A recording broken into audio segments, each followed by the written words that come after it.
छत में सरिया बांधने का सही तरीका पता ना होने के कारण बहुत सारी ऐसी छत है जो झुक जाती है, गिर जाती है। इस वीडियो में मैं आपको बताऊंगा, अगर आप इस बात को ध्यान रखेंगे, सीख जाएंगे तो इस गलती की वजह से तो पक्का है कि आपका छत नहीं गिरेगा। जब भी आप लोहा बांध रहे हैं तो दो तीन चीजों का ध्यान रखें। पहले तो लोहा के लिए आपकी जो बीम है वो कैसे प्रोवाइड किए हैं आपने, ये सबसे इंपॉर्टेंट है। साथ ही साथ प्लानिंग और यहाँ पर आपके स्ट्रक्चर इंजीनियर ने क्या किया है वो देखना बहुत ज्यादा इंपॉर्टेंट होता है।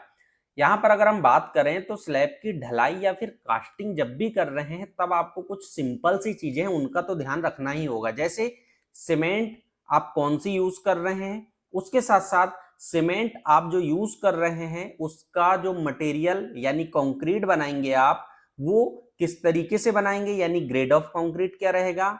इसके साथ स्लैब के प्रकार होते हैं कुछ लोहा बांधने के, जिन्हें वन वे और टू वे स्लैब कहा जाता है।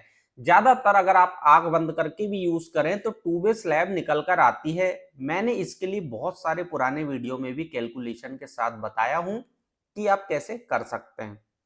इसके बाद बात आती है कि बहुत सारी और भी ऐसी कई चीजें हैं, वाटर सीमेंट रेशो, वहां पर आपने जो शटरिंग सेंटरिंग किए हैं इसकी क्वालिटी किस तरीके से आपने किए हैं, लेवल कैसे मिलाएं, ये भी बहुत ज्यादा इंपॉर्टेंट होता है। लेकिन अगर हम यहाँ पर लोहे की बात करें तो आपको 8 और 10 एमएम का सरिया यूज करना चाहिए।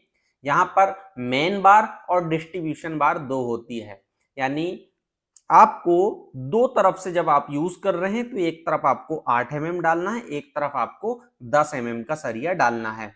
अगर आपकी जिगजैग सीढ़ी है तो आप इस तरीके से साथ में ही लें तो ज्यादा अच्छा होगा। अब स्लैब झुकने का कारण क्या है ये समझ लीजिए। कभी भी अगर आपने स्लैब का लोहा बांधे हैं तो टू वे रहेगा, जिसमें चारों तरफ मेस होगा, उठा हुआ रहेगा। अब अगर आपने ये चारों तरफ उठा हुआ भाग प्रॉपर नहीं किए हैं और इस पर एक्स्ट्रा बार प्रोवाइड नहीं किए हैं, तब आपको टू वे लोहा बांधने के बाद भी दिक्कत आती है। जैसे कि यहां पर देखिए आप पैरों के पास की लोहा उठा हुआ है, यानी उधर से जो रॉड आई है वो उठी हुई है। तो आपको यहाँ पर क्या करना है, उसमें बीच में एक्स्ट्रा भी प्रोवाइड करना है। उसके साथ साथ आप इलेक्ट्रिक का काम जब भी कर रहे हैं तब अननेसेसरी पाइप ना डालें अगर आपकी फॉल सीलिंग हो रही है।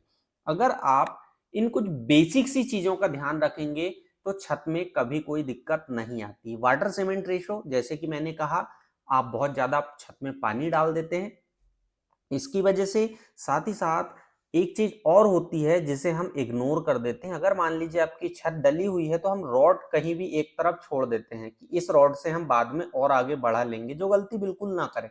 अगर आपको 10 साल तक आगे नहीं बढ़ाना है तो आप उस रॉड को वहीं पर काट दें, जितना भी सरिया है आपका, और इन फ्यूचर के लिए स्लैब पूरी कास्ट करके बढ़ा लें, जिसे तोड़कर आप मिला सकते हैं। अदरवाइज आपका लोहा जंग लग जाएगा और जंग लगने के कारण आपकी पूरी स्लैब जो है वो धीरे धीरे करके 25-30 साल में नीचे कवर गिर के खराब हो जाएगी। वीडियो में ये सिंपल सी जानकारी है, कुछ अपने तरीके से बताने की कोशिश किया। कैसा लगा आपको वीडियो जरूर बताएं और सब्सक्राइब करके बेल आइकॉन को ऑल पे सेट कर लीजिए। इसी तरह के वीडियो आपको इस चैनल पर मिलते रहेंगे। थैंक यू, शुक्रिया।